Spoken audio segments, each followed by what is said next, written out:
Olá, bem-vindos ao canal A Lei e o Testemunho.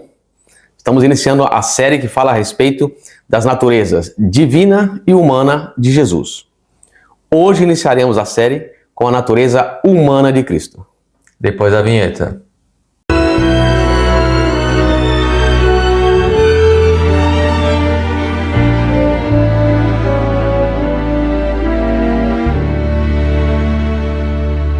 Então vejamos o que a Bíblia e o Espírito de Profecia dizem a respeito da natureza humana de Cristo.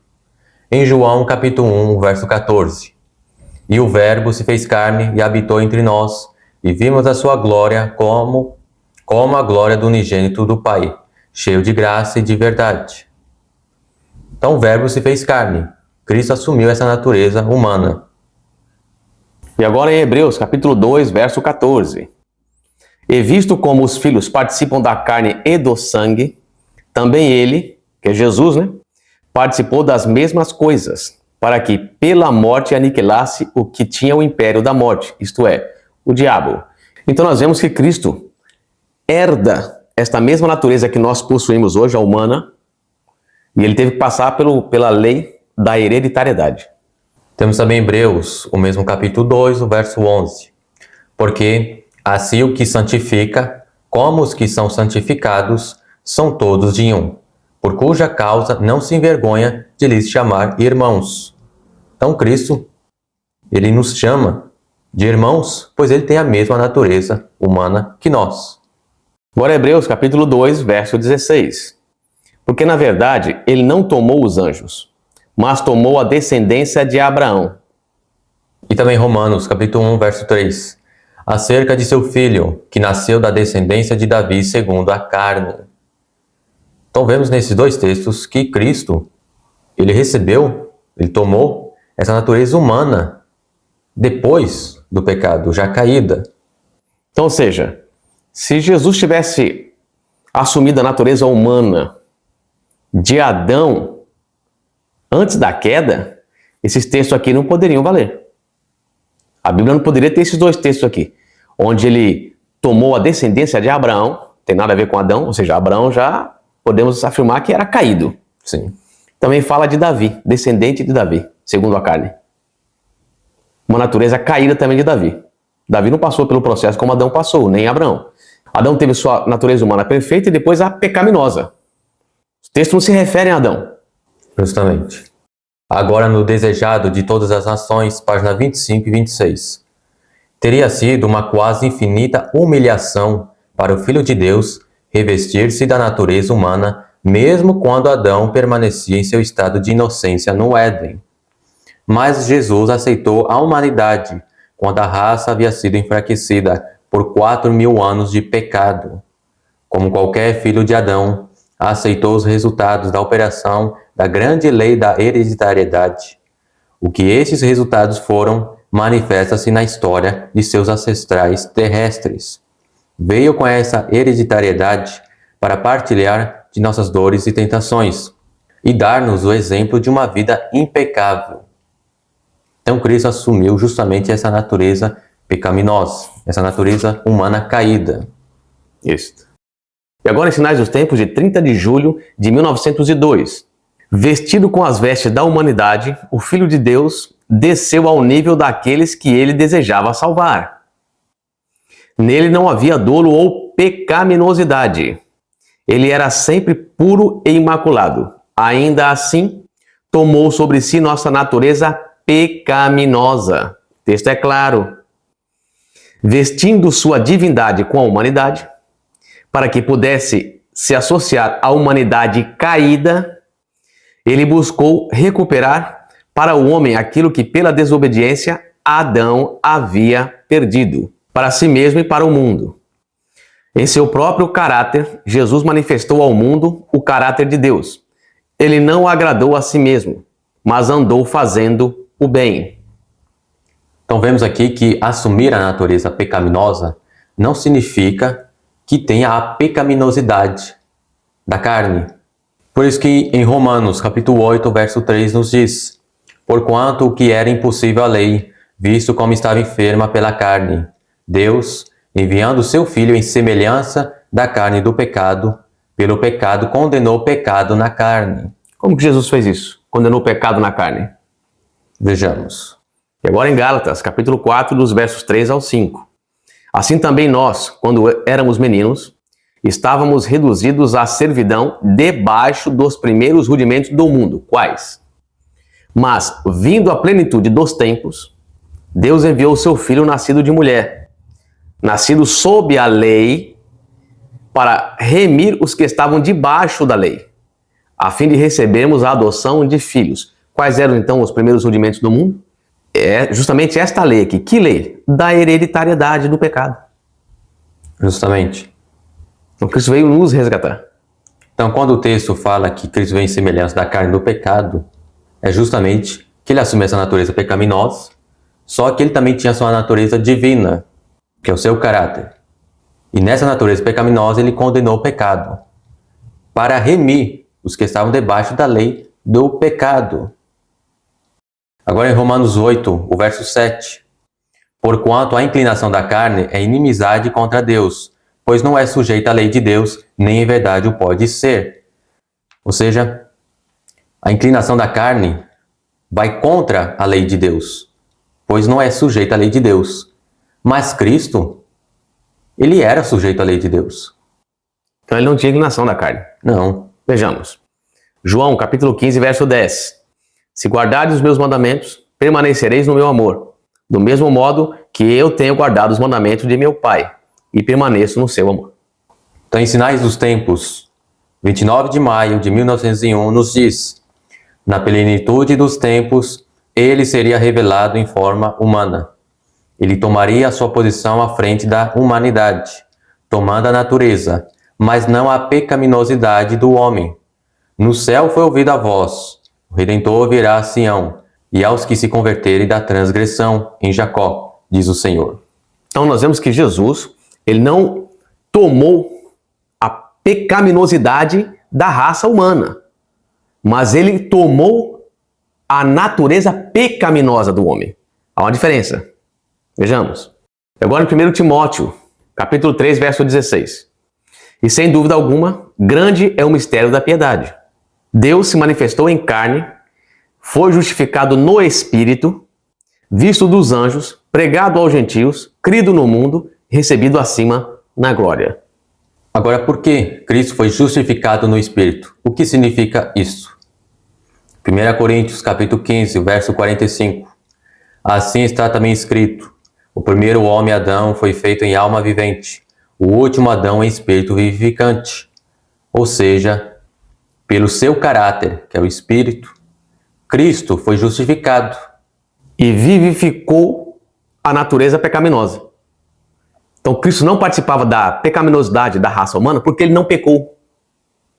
Mas ele se revestiu da natureza pecaminosa para que pudesse agora vivificá-la. Por isso ele é o Espírito vivificante, é o segundo Adão. Justamente.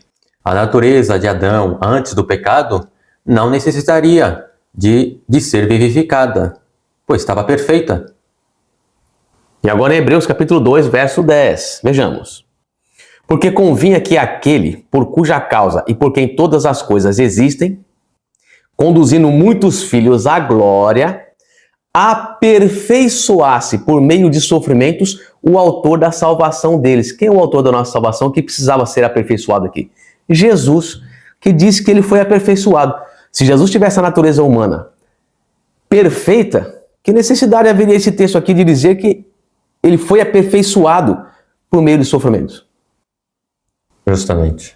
Temos também Hebreus capítulo 5, o verso 8 ao 9.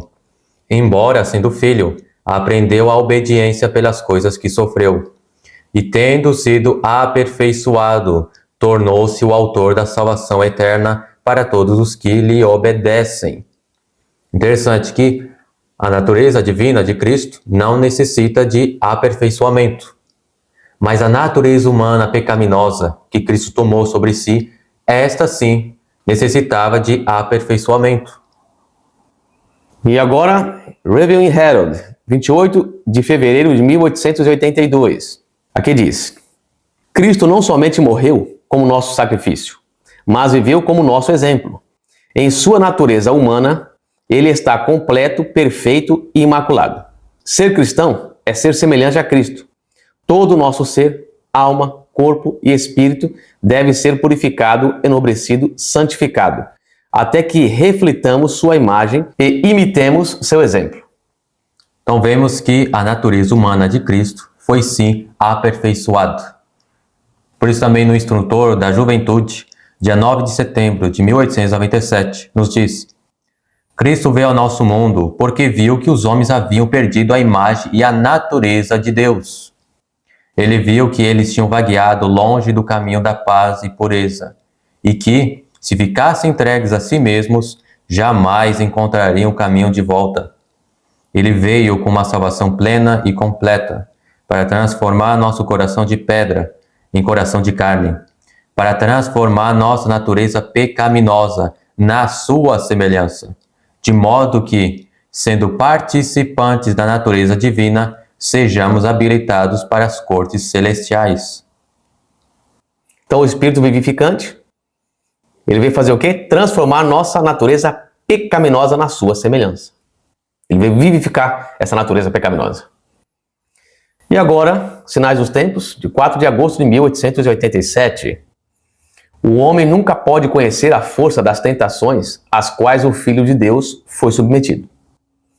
Todas as tentações que parecem tão aflitivas ao homem em sua vida diária, tão difíceis de resistir e superar, foram trazidas sobre ele em grau muito maior.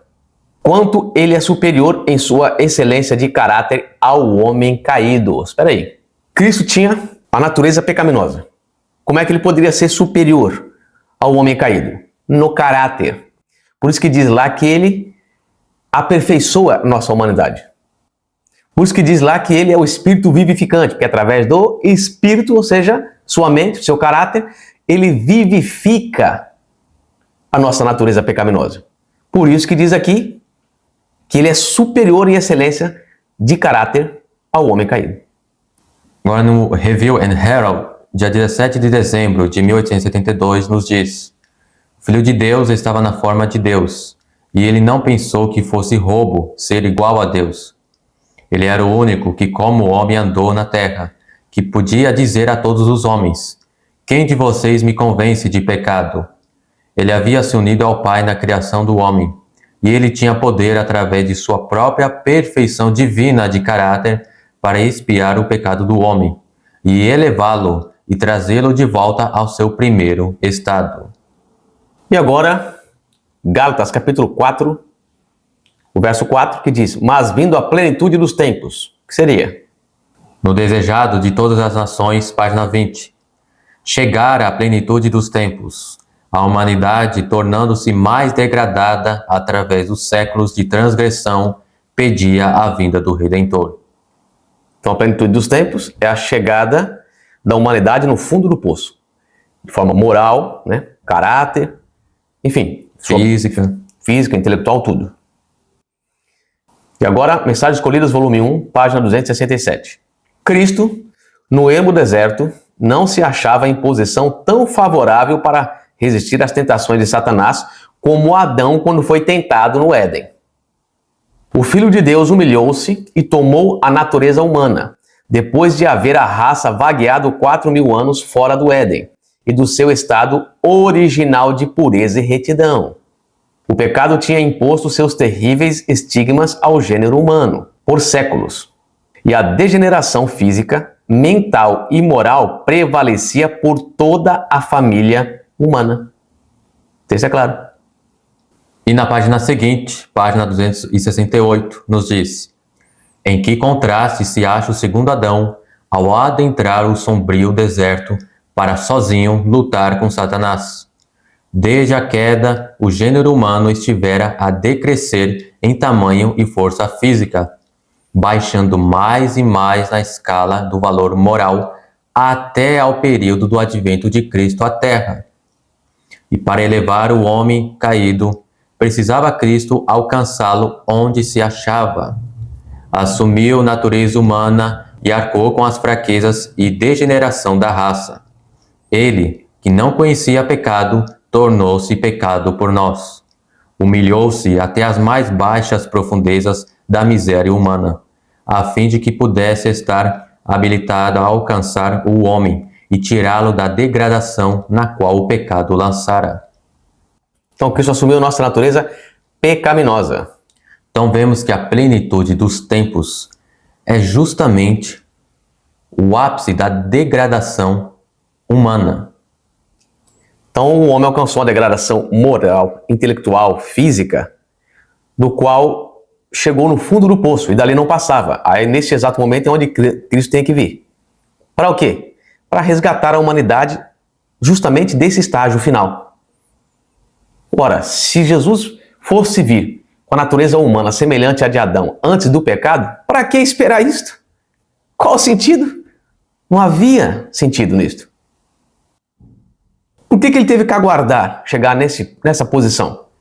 Porque era necessário que ele chegasse a assumir a natureza pecaminosa no ápice da sua degradação. O texto é claro. Então, desde o primeiro advento de Cristo até os nossos dias, essa degradação humana não muda. Já estacionou. Sim. Agora 1 João, capítulo 4, os versos 2 e 3. Nisto conhecereis o Espírito de Deus. Todo espírito que confessa que Jesus veio em carne é de Deus. E todo espírito que não confessa que Jesus veio em carne não é de Deus. Mas este é o espírito do anticristo, do qual já ouvistes que há de vir, e eis que já agora está no mundo. Então espera aí. João diz que o anticristo vai negar que Jesus veio em carne humana. Interessante. Nós sabemos que o anticristo é o sistema papal, o sistema da Igreja Católica Apostólica Romana. O que diz o Papa sobre isso nas suas encíclicas? Vamos ver. Então, no livro do Dr. Ludwig Ott, Fundamentos do Dogma Católico, página 199, nos diz: disso decorre que até Maria precisava de redenção e foi de fato redimida. Em razão de sua origem natural, ela, como todos os outros filhos de Adão, estava sujeita à necessidade de contrair o pecado original. Mas, por uma intervenção especial de Deus, ela foi preservada da mancha do pecado original. Enquanto estes são libertados do pecado original presente em suas almas, Maria, a mãe do Redentor, foi preservada do contágio do pecado original. A causa final da Imaculada Conceição de Maria é a sua maternidade de Deus. Preparaste uma habitação digna do teu filho. Então vemos aqui que o catolicismo romano prega que Maria, ela teve que nascer com uma natureza humana perfeita, para assim transmitir essa natureza para o Senhor Jesus Cristo. Então significa que Maria não tinha natureza pecaminosa, para que pudesse preparar o caminho para Cristo, para que Cristo também pudesse ter essa natureza não pecaminosa.